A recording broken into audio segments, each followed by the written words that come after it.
બોટાદ ખાતે સમતા education and charitable trust સંચાલિત સમતા બુદ્ધ વિહાર બોટાદ ખાતે ડૉક્ટર બાબા સાહેબ આંબેડકરના 69માં મહાનિર્વાણ દિન નિમિત્તે પ્રતિમાનું અનાવરણ અને અભિવાદન સભાનું આયોજન।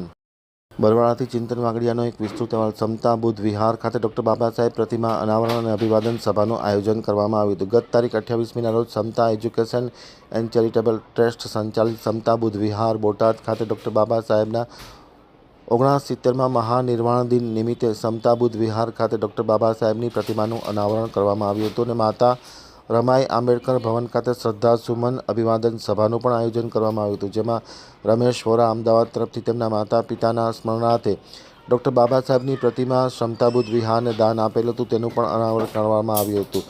અભિવાદન સભામાં ઉપસ્થિત અધ્યક્ષસ્થાને પૂજ્ય ભૂતેજી ધમસાર મહારાષ્ટ્ર દ્વારા ત્રિશરણ પંચશીલ બુદ્ધ વંદના કરવામાં આવેલી હતી। કાર્યક્રમના મુખ્ય મહેમાન પદે શંભુનાથ બાપુ સંત સવૈયાનાથ સંસ્થાના ગાદીપતિ અને ધારાસભ્ય ગઢડા ખાસ ઉપસ્થિત હતા। તેમની સાથે શ્રીમતી જેઠીબેન પરમાર, પ્રમુખ જિલ્લા પંચાયત બોટાદ જયંતિભાઈ ચાવડા સહિતના લોકો ખાસ ઉપસ્થિત હતા। તેમની સાથે LK ચૌહાણ, કીર્તિભાઈ ચાવડા વગેરે ખાસ હાજર રહ્યા હતા। સંચાલન અનિલભાઈ વાજા દ્વારા કરવામાં આવ્યું હતું। આભાર વિધિ જદુરામભાઈ સાધુ દ્વારા કરવામાં આવી હતી। અભિવાદન સભાને સફળ બનાવવા માટે બોધિરાજ બુદ્ધ ઉર્ફે પરેશ રાઠોડ, હરેશભાઈ પરમાર, વિનોદભાઈ ભાદરકાએ ખૂબ જહેમત ઉઠાવી હતી।